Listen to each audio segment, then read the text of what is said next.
안녕하십니까. 3조 발표를 맡게 된 서진욱입니다. 지금부터 디지털 성범죄에 대해 발표하겠습니다. 목차입니다.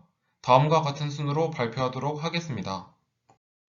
우선 디지털 성범죄란 무엇일까요? 말 그대로 카메라 등의 디지털 기기와 정보통신 기술을 매개로 온라인, 오프라인 상에서 발생하는 젠더 기반 폭력을 말합니다. 예를 들어 동의 없는 촬영과 이를 악용하는 행위, 또 사이버 공간에서 타인의 성적 자율권과 인격권을 침해하는 행위가 모두 디지털 성범죄에 해당합니다. 현재는 성적 목적을 위한 불법 촬영, 비동의 유포, 통신 매체를 이용한 음란행위가 범죄로 규정되고 있습니다. 그럼 디지털 성범죄 유형을 더 자세히 살펴보겠습니다. 먼저 타인의 모습을 도찰하거나 용변을 보는 행위, 성행위 등을 불법 촬영하는 것이 있습니다.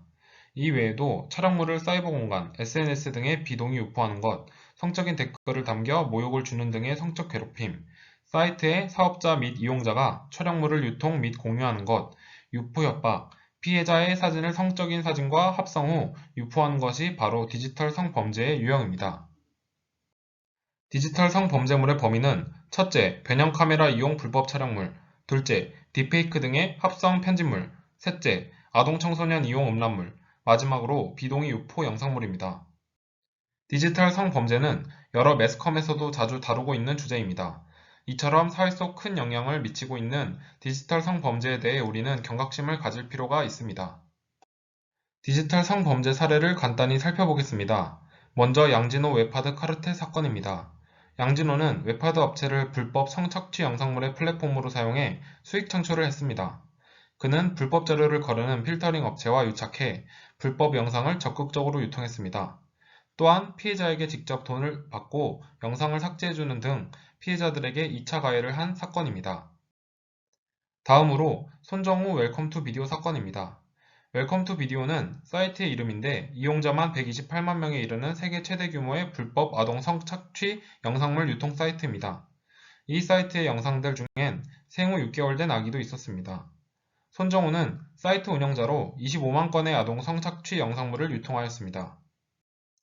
마지막으로 모두 잘 알고 계실 텔레그램 엠번방 사건입니다. 텔레그램은 해외 모바일 메신저인데 이를 통해 미성년자를 포함 여성들의 성착취 영상물들이 공유 판매되었습니다. 조주빈과 강훈 등 엠번방의 운영자들은 피해자에게 협박을 지속적으로 하며 모욕적이고 변태적 잔악성을 띤 영상물을 직접 찍어 올리도록 하였습니다.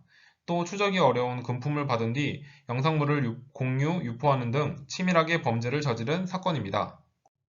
그럼 디지털 성범죄를 예방 대처할 수 있는 방안은 무엇일까요? 먼저 개인정보를 철저히 관리하고 보호해야 합니다. 만약 디지털 성범죄 피해를 입었다면 피해 내용을 그대로 캡처해 증거를 수집하고 가해자를 반드시 신고합니다. 그 다음 사회관계망 서비스 업체 등을 통해 영상 삭제를 요청하고 피해자 지원센터나 상담을 통해 심리적, 정신적인 치료를 받습니다. 검찰청별 자료를 취합하여 보면 카메라 이용 촬영과 통신매체 이용 음란의 범죄가 꾸준히 발생하고 있으나 처벌 수위가 낮고 범죄자의 재범률도 높은 것을 알 수 있습니다. 이처럼 늘어나는 피해를 막기 위해서는 강력한 제재와 합당한 처벌이 필요한 때입니다. 또한 가해자 중 미성년자에 해당되어 소년보호 사건으로 송치되는 건수가 매년 증가하고 있는 현실입니다. 현재 디지털 성범죄 피해자 지원센터에서는 피해자들의 상담과 피해 촬영물 삭제, 수사 과정이나 법률 지원 등의 연계 지원을 하고 있습니다.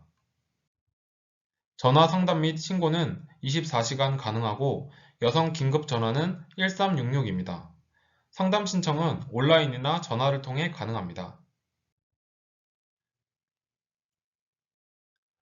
가해자들의 처벌 기준은 다음과 같습니다. 먼저 카메라 등을 이용해 촬영한 경우 1년 이하의 징역 또는 5천만 원 이하의 벌금형을 받습니다. 또 허위 영상물, 즉 딥페이크 등 직접 꾸며서 영상물을 제작, 유포한 경우 5년 이하의 징역 또는 5천만 원 이하의 벌금형, 또 비동의 유포 시 1년 이하의 징역형이나 5천만 원 이하의 벌금형을 받습니다. 마지막으로 보안 처분이 있습니다. 이는 재발 우려가 높은 범죄자를 대상으로 한 강제적 조치로서 형벌 이외의 형벌을 보충하는 처분입니다. 만약 보안 처분의 대상자가 되면 본인의 신상 정보를 의무적으로 제출해야 하고 이 정보는 인근 주민들에게 10년 동안 공개됩니다. 앞서 말씀드린 N번방 사건의 처벌 적용은 다음과 같습니다. 이들은 아동 청소년의 성보호에 관한 법률이 적용되어 각각 징역 42년, 15년, 12년을 선고받은 것을 알 수 있습니다. 또 디지털 성범죄 예방을 위해서 국가적, 지역적으로 여러 캠페인이 실시되고 있고 다양한 포스터도 제작되고 있습니다. 디지털 성범죄는 발생하지 않아야 하고 그 누구도 피해자가 돼서는 안 됩니다. 우리 사회는 교육과 처벌을 더욱 강화해 앞으로의 디지털 성범죄를 예방해야 합니다. 감사합니다.